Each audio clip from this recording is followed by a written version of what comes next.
welcome to Riding Side Saddle. It's Lisa. And Tammy, we're back. Welcome back. Episode 4. Here we are. I can't believe it. It is going by so fast. We record these a little bit ahead of time, so it's fun for us to get some feedback on things that we've done, a month or so ago. Right.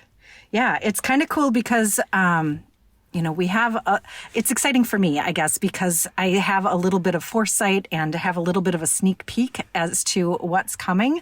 And I get super excited just coming up to an episode that we've recorded. And, I said earlier, I listened to it 20 and 30 times. Lisa's our biggest fan. A little much. I really am. It's a little much, but it's just so much fun. And I every single time I'll oh, here comes that funny part. That's really cute. Well, we've both been stopped in our real lives, as well as contacted on social media. People have told us how much they're enjoying our podcast, which is so heartwarming.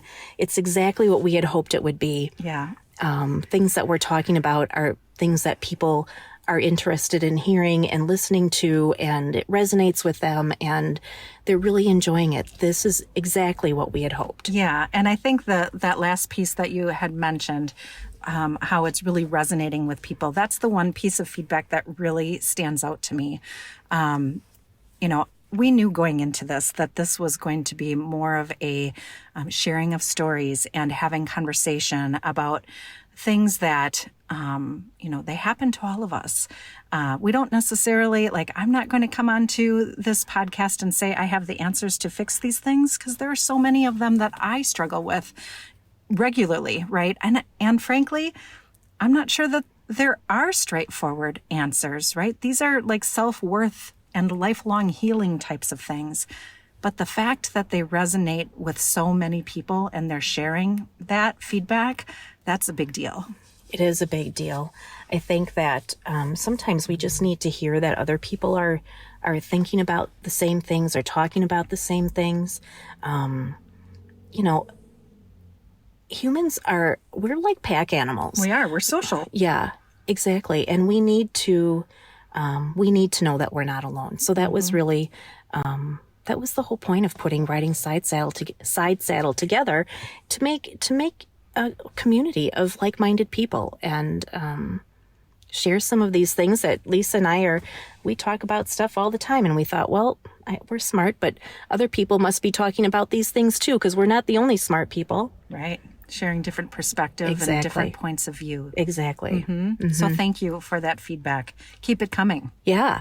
Please do. Keep listening, share. Yeah. And we are hoping to get to a few more platforms in the near future. So keep looking for us. We'll be around. We're figuring it out. We are. We're baby step kind of people. It's the technology piece that gets me. We're old. We'll figure it out eventually. It just takes us a while. Well, our topic tonight was actually kind of on that same thread of really talking about the impact of kindness, right? And we just shared about how some of the feedback that you guys have offered to us, how it's impacting us and motivating us and filling us really to want to keep doing this. And we wanted to talk a little bit more about that topic as more holistically. Right. We're calling it Ripples of Kindness. It came to my attention recently. A couple of family members who I don't see all the time. I mean, years can go by sometimes, right? One was a cousin, another was an uncle. They both shared how they felt about me in a 24-hour span, independent from each other. And here I'm thinking, I am 51 years old and I don't know the impact that I'm having on people. And this is not to say that I'm so great and I just, touch everybody. I leave, sparkles everywhere I go. That's not it. I mean, maybe I leave sparkles everywhere I go, but I had no idea that I was having the impact that I was having on people around me. Yeah. and maybe that's a self-worth problem. I don't know. I do know that is a lesson that I'll be learning for the rest of my life. But it occurred to me also that this is the first time that I'm hearing these things. And not that nobody's ever said something nice to me. That's not it. But it occurred to me that at 51 years old, these people who have been in my life for literally my whole life, I am just now realizing how they feel about me. Mm-hmm. The impact that you've had. The impact that I've had. And so it was that, like, I don't realize the impact I have on people, but it also was, why do we have to get to be middle-aged and retirement age before we can be in a place where we can tell people how we feel? Mm-hmm. Why do we have to wait? Mm-hmm. Well, and even to that point, sometimes those conversations aren't had face-to-face ever, right? Sometimes those conversations aren't had until somebody passes away. Right. Right. And then you start sharing stories and someone says, oh, yeah, great Uncle Joe, he always said that he loved your smile, or he couldn't wait for you to come over because you were his favorite or whatever. Right. Why do we have to wait until we're dead before people can know how we feel about them? Right. It's, it's a matter of being able to recognize at full different levels the ripple that you have, right? The impact that you have on somebody else. You gave, as Lisa and I were talking during our planning session for this episode, you gave the analogy of a pebble in a lake. Mm-hmm. The pebble doesn't see all the ripples. Right.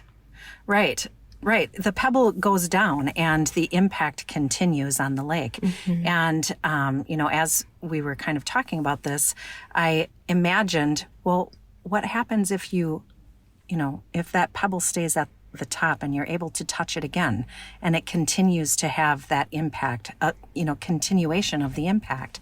And that's what came to mind, I guess, as you were sharing your stories around, I had no idea, right? So if you're the stone and you have this impact, but if somebody comes back and touches you again to say, hey, do you know the impact that you're making? Well, what is that going to do to the level of ripple that you can have in the future? Mm-hmm. It's going to increase it. Sure. Right? Right. That one pebble that sinks to the bottom, yes, it has an impact, absolutely, and the ripple effect. But if the pebble knows the type of impact that it has an even greater impact, I guess is what I was trying to, what was coming to my mind. Mm-hmm. Mm-hmm. So when someone pays you a compliment, obviously that feels good. Right. But it also may feel good to that person to pay you the compliment. Mm-hmm. Right. So perhaps I'm thinking about this backwards. If I pay someone a compliment and they go about their day and, that makes them happier and, it sets them up for success better that day than they would have had I not paid them the compliment, that's great, right? That's a ripple. And maybe they have, the opportunity to share something with somebody else. On goes the ripple. But what happens if that person that I paid the compliment to comes back to me and says something kind, like, you are always so loving. You are always so communicative. I really appreciate when you share that kind of feedback. For me, that stone, the pebble, right, that's going to make me continue to do that more and more and more. Mm. Do you get where I'm coming from? Yeah, I do. I think I get it. So I had an interaction with an older lady last week. Yeah. She lives in my neighborhood, and every now and then she leaves her phone off the hook, and one of her kids will get a hold of either me or my husband and say, can you go check on Mom? I think her phone's off the hook. Mm-hmm. Or her TV isn't working. It's usually something little like that. So she couldn't get her TV to work. The remote wasn't working right. So I wandered over there and I just spent some time with her. Her TV was a quick fix. It was really not a big deal. But while I'm there, I'll just, That's hang nice. out and shoot the shit with her for a while, right? So sounds like you enjoy her company. I do enjoy her company. She is so much fun. She's lively and sparkly, and she just she just lights up. And lights me up, right? And I often think, when I'm older, I hope that somebody treats me with kindness and just pays attention. That's really all it is. It's just giving her a few minutes of my day. Right? It's not, this is literally no skin off my nose at all. So during this conversation, she's telling me about how she had been to the dollar store that day, and there was a gentleman in front of her this woman is 81. So this guy is younger than her, but not that, not like 20. Yeah. Right. So she couldn't really gauge where he is. But anyway, she says to him, he asked her a question or something, and she answered. And then she says to him, "Boy, you're really good looking." Right. I want to say that kind of shit when I'm 81. Right. Hey, hottie. Right. Yeah, like that. Yeah. And she just Watch kept that saying ripple effect. So he must have been absolutely just flattered. He checks out, and as he's leaving the store, he turns around and says to her, "Have a good day, beautiful." Aw. Which then made her feel great. Sure did. So she's the pebble, I think, in that analogy, right? In that story. Yeah. And then later in the day, she's telling me about it, and it's filling me up. And I wasn't even part of this conversation. Right. But I can see the joy that she spread, both for herself and for this other guy. Like, he left there with a pep in his step. It doesn't matter if she's 81 years old. Somebody told me I'm good looking today. Right. And that felt really good. Right. What a nice thing to say to a perfect stranger. That's awesome. And next time she's in the dollar store, Right. given the opportunity, I mean, She'll do it again. She'll do it wherever she goes, because she's got a lot of spunk and sass. right. Yeah. but like it was reinforced. Oh, absolutely. Right? Like, I gave you a little good feeling. Yes. I got it back. Then in turn, she gave it to you. Now we're talking it on a damn podcast. Right. Ripple. It's ripples of kindness. So I was telling my husband this story, and he's kind of giving me a weird look. And I said, well, because I said something like, what is wrong with that? What is wrong with telling people they look nice? What is wrong with saying to somebody, I really like your outfit, or I really like your purse, or whatever, right? Why does it come across as being creepy sometimes instead of a genuine compliment? Well, don't lick your lips when you do it. God. That crosses the line. That's what it is? Oh, I didn't. Now it's clear. I didn't know that was it. Maybe that's why he was giving me a look. Maybe I was being creepy when I was telling the story. No, your husband liked that. I think he was a little mortified that I might go around just telling random strangers that you look nice. It's like, oh, great. Here we go. Here we go. Should probably start peddling coconut oil before the day's over. Right. Yeah. So then it made me think, well, I mean, you don't want to be creepy about it, right? Like, there are some social expectations here. Agree. Right? You can't make people uncomfortable. And unfortunately, in some contexts, that would make somebody uncomfortable, Absolutely. Right? And I think if maybe... the roles, I'm sorry, if the ahead. roles were reversed, if it was an elderly man and a younger woman, would Totally she different. feel like, Right. oh my God, this old guy Right. hitting on me at the dollar store? I have to watch as I leave. Right. Yeah, I can understand that. And perhaps the variation is because it was like a physical attribute, right? Like, you're good looking, but you can offer those ripples, right, in a different way, where it is focused perhaps on behaviors, right? And that, like, personally for me, if I received a compliment that focused on like who I am as a person or an experience that I created for somebody, maybe that's the difference. So this is somebody who is actually in your life in some capacity, as opposed to, a run-in at the dollar store. Yeah. Mm-hmm. Yeah. I don't know. I have had strangers stop me on the street to say, that outfit looks fantastic on you. But it's another woman saying it to me. It wasn't if a man had said it, I would be feeling like now I have to watch when I go to my car. Exactly. And perhaps as a woman, you add that extra layer in because you're a woman, right? Maybe. And safety is often It's at the forefront of our minds all the time. It is, absolutely. Right. So I get that. And there's social stigma or social expectation around what's appropriate and what's not. Right.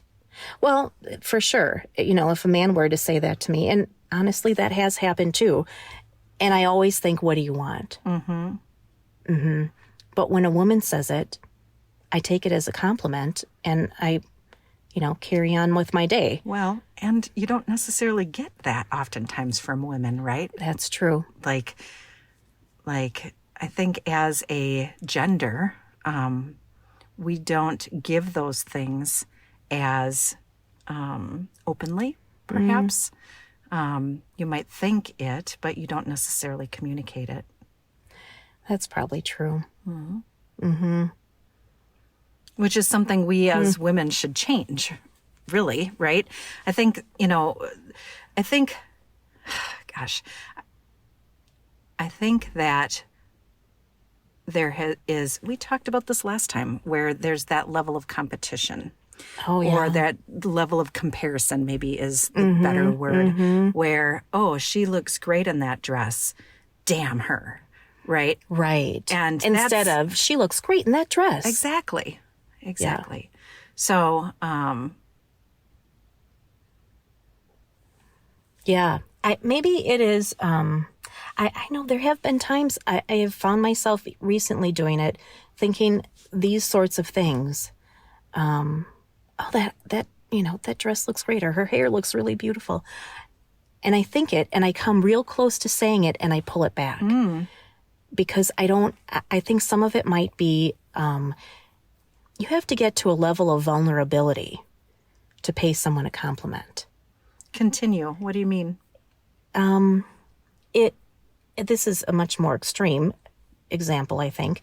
But if I said, I love you, and you don't say it back, now it's weird. Okay. If I say, oh, your hair's really beautiful, I don't maybe need you to say that back to me, but that is telling you how I feel. Yeah. And my feelings are inside, and pulling them out is vulnerable. I understand that.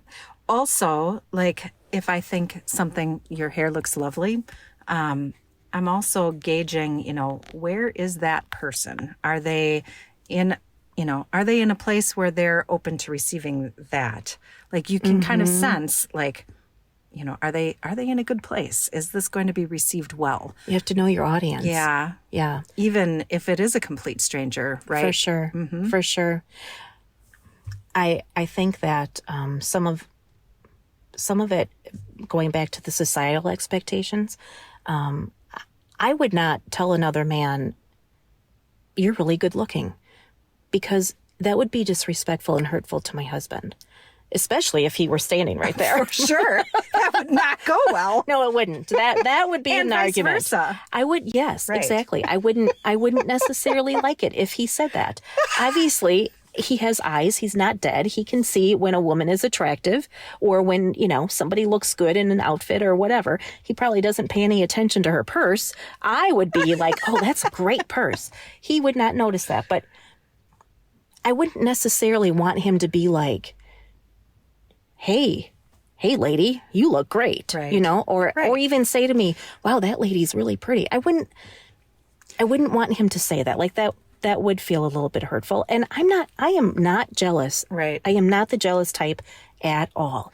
It still feels like a level of disrespect, though. What's interesting, though, now that you're saying that, and I agree, I would feel the same way, this is going to be not probably a great conversation at the end of this. But if my husband and I are together or watching a movie or, at a restaurant, and I can easily say she's very beautiful. Right. And he can agree, right? And quietly. And then drop it with a nod quickly. And look to the side. Never looking back again. No, I'm teasing. But he can say that if I open it up and say, wow, she is just amazingly beautiful. Right. And if he agreed, I'd be okay with that. But if he pointed that out, that might be a different story. Right. I think that's probably part of knowing your audience too, right? But even if I weren't with my husband, if I saw someone who is really nice looking, I just don't think I would say it out of respect for him. So maybe we can't just like share all of our thoughts all of the time, really. But So when you can, when the opportunity is there and it's appropriate, maybe don't just suck it. Like I said, it comes right to the tip of my tongue and I suck it back. Yeah. Maybe I have to practice not sucking it back. Maybe I have to just let it out and let people know. Right. And I think too, where we started this conversation, to your point of having family members share, how you've impacted them, or pay you a compliment that you didn't ever know about. These are two things in two completely different buckets. Absolutely. Right. For sure. Where getting that information from somebody who you have a relationship with, that's so vitally important. And I think, especially in the world the way it is right now, where we are incredibly bombarded with all of the bad and negative and horrible things that are happening, and the focus on it, the negative being in the news and things like that. It's so much more important now than ever, probably, to really be able to pause, to take the pause, and to be able to communicate those kindnesses, especially when they are more deep than the surface level. I like your purse. You have great, Right. you have a great hairstyle, or Right, whatever. right. If it's somebody who is important to you, like you've shared, that the level of impact that has had on you at 51 years old, Right. To know how important you are to that person, that's a big deal. It is a big deal. Our family is not really good about sharing feelings at all. Probably like many. I mean, I imagine, right? Yeah. I mean, this is the only family that I've ever grown up in. So this is just what I know. There may be family members who tell each other all the time how they feel. Our family is not very good about it. We're just kind of at the point where we can hug freely, most of us. Not even all of us. We still are not all huggers. That's true. So to be able to say and pay a compliment and tell a family member how you feel, when that is like it breaks all the rules, right? That's a big deal. And maybe just, I don't know, maybe getting older and you stop following all the rules. You just decide some of them are stupid and you're going to do what you want. Yeah. I feel like we're in that I'm place. Say it. Yeah. Yeah, exactly. It for sure, having a family member who I know it is really hard for them to pay a compliment, or even if it's not a compliment, to just tell me how you feel about me, that absolutely means more than someone on the street saying, "Hey, I like your purse." Right. Like, okay, thanks. Right. And not that isn't impactful also. Like, that's nice that somebody connected with me today. Right. Even if it's over a purse. But when a family member who really struggles to share how they feel shares that, and I had no idea for my whole life they've been feeling that way about me. Right. That's a big deal. It's a huge deal. It makes me so I've had two thoughts since you were sharing. You don't this. say. Two things. Imagine that. The first one is with relation to, like, if you think about kids, right? Toddlers, and they're just starting to learn things and develop. What do you do with a toddler when you want to make sure that they continue a behavior? A positive Well, you behavior. praise that behavior. You praise it. Right. Right. I like how you're putting your toys away. Exactly. And are they more apt to do that again in the future because you praised them? I mean, Maybe. Yeah, they're going to be more apt. Mom, I put my toys away. Right. Where's my compliment? Right. Right. So it triggered that thought as you were talking, because I'm still kind of on that ripple piece. If somebody shares with me something positive that I do that impacts them positively, just like a toddler, I'm going to do that. Like, I'm going to go out of my way, I guess, to continue that. And then, of course, that creates a bigger and bigger ripple and impacts there. You're not going to believe what... You can't remember the second thing. Oh, now I just remembered. Thank you. I just needed a little bit of filler. The other thing...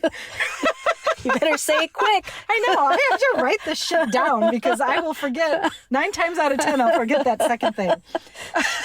When you create healthy boundaries, you are sharing with somebody else the what you're willing to do and what you're not willing to do, right? And that is protective to yourself. It's a self-worth, it's self-value. It's all really important stuff. But it kind of like creates a line to say, this is where I stop, right? Because all of a sudden it becomes unhealthy. On the flip side of that, when you share with somebody the impact that they have on you. So in our situation, when that person in our family shared that information with you, it, as opposed to puts a stop in, it builds your self-worth and it makes you grow and it makes you have residual positive impact as opposed to this is where we stop. Got it. Yeah, I see that. I think it also nurtures that relationship. Again,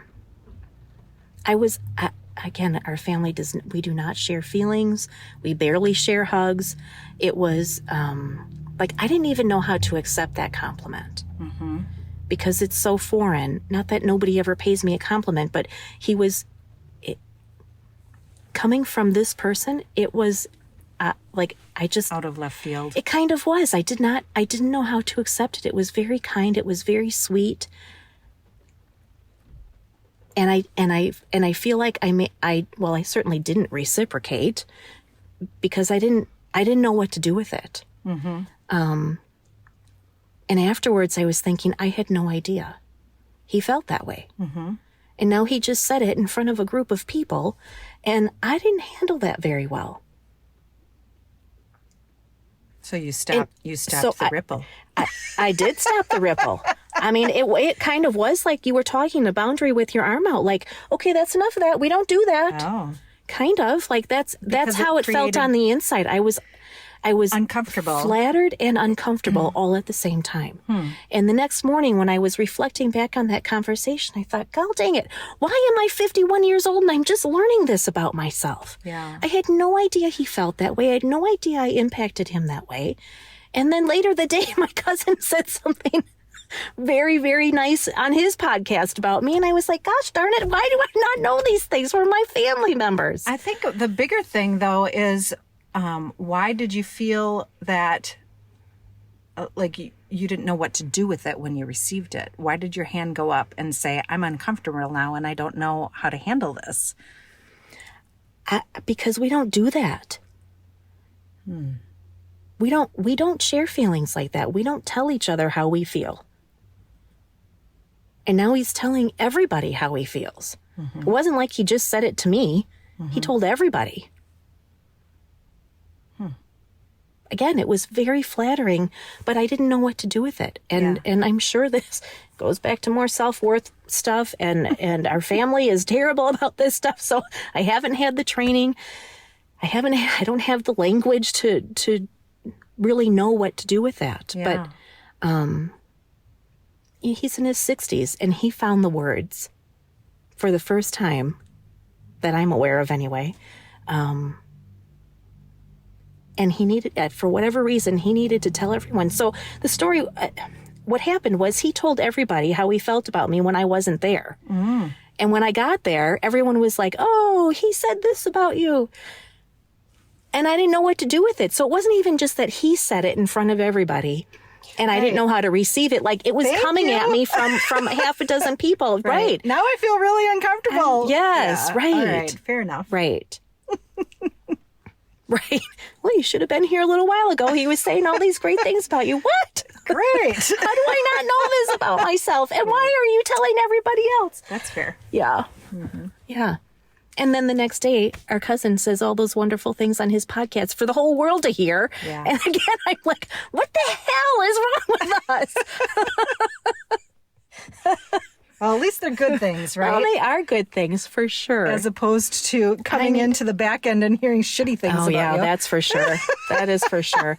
I mean, that's happened too, but not necessarily by my family. Yeah. Yeah, it just made me pause and reflect and think, I am impacting people in ways that I am completely unaware of.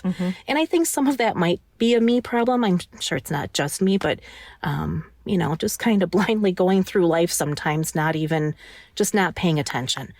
And I think that's what my point is in now that you know that, right? Now that you know that and you received that information about yourself and how you impact people, the likelihood of you continuing to do that and expanding to do that is much greater. Oh, for sure. I also feel like it's a big responsibility. Like, I need to be careful. This is a superpower. I need to be careful with it. So if I'm impacting people in a positive way, there's a good chance that my words can be really hurtful too. Agree. So really being careful and kind. Again, ripples of kindness, right? Right. Right. And paying attention to people and relationships and nurturing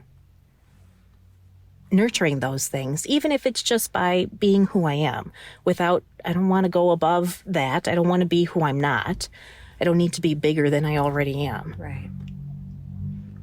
But just being aware that just being me touches people. It sure does. Do you know that? Yeah. But do you know that about yourself? That being me touches people? Yeah, Yeah, I do. you do. I do. Dang it all. How come I don't? Now I do. Now I'll be much more aware, I think. But Though, okay, so I always seem to dip into the layer underneath because things like this pique my curiosity. So yes, things about me impact people, just me being me. However, the same attribute about me, depending as to who the person is, it's not going to be received the same way. There are people who, as a random example, I guess, there are people who really, really appreciate my level of directness. And they love that about me. They appreciate it. They come to me for it, right? When they're looking for counsel of some kind, they know that they will get a straight shoot answer from me. That same attribute given to somebody else is not received the same way. so again, know your audience. For sure, know your audience. And I'm not sure that I'm going to change that about myself regardless of my audience. I might be a little bit more aware of, how it's received, but that comes with being a straight shooter. Like, I kind of am who I am. And not everybody has to like that. And that's okay. It is okay. It's okay to not be liked all of the time, right? I mean, if that's your goal, you're in big trouble. Yeah, I can't do that. No. I can't do that. Because then I have to change who I am depending as to who I'm with. And I can't do that. That's exhausting. You don't want to be a chameleon. That's not a good place to be. It's too exhausting. Yeah. Like, I can't figure out what everybody else likes and customize me to meet those needs. I did that a lot in my younger years, though. A lot. Which I think is partly why I'm so like flummoxed. How did I not know this about myself? Yeah. Probably because I was so busy trying to be what I thought everybody else wanted me to be, rather than just being me. I didn't become aware of who I was until I was older. So I didn't, That's how could I know what impact I'm having on people? Right. Right. That's fair. That's interesting. Look at that. Look at that. Just scratched under the surface on that one. Ew. Cover it up. Stop with the scratching, Lisa. Good grief. You're a picker. Nobody likes a picker. You're a picker. Leave that shit alone. I was happy floating on the surface. You wanted to scratch and dig and pick to the next layer. Great. I'm just going to be kind. Yeah, that was me. Yeah. I'm just going to tell people they look nice. Lisa wants to dig underneath. Damn picker. Well, I've had enough psychoanalyzing for one day, enough digging and scratching and picking. We'll come back with part 2 next time. If I can remember it. Okay, well, I think that's the end of this episode. If you want to reach out to Lisa and have her pick at you, you can contact her on Facebook. Lisa's directness is not being well received by Tammy right now. Prime example. But I love you anyway. I love you too. So if you do want to reach out to us, reach out to us on Facebook, Riding Side Saddle Podcast. Yep. On email, it's ridingsidesaddlepodcast@gmail.com. Yeah. So, and eventually we'll be on a few more platforms. Yeah. Once we figure out fancy things like Instagram and whatever. We're getting there, I promise. Fancy things like Instagram. Like it's this new fandangled thing. Yeah, well. Oh, well. We'll figure it out. We'll figure it out. Anyway. Till next time. Bye. Bye.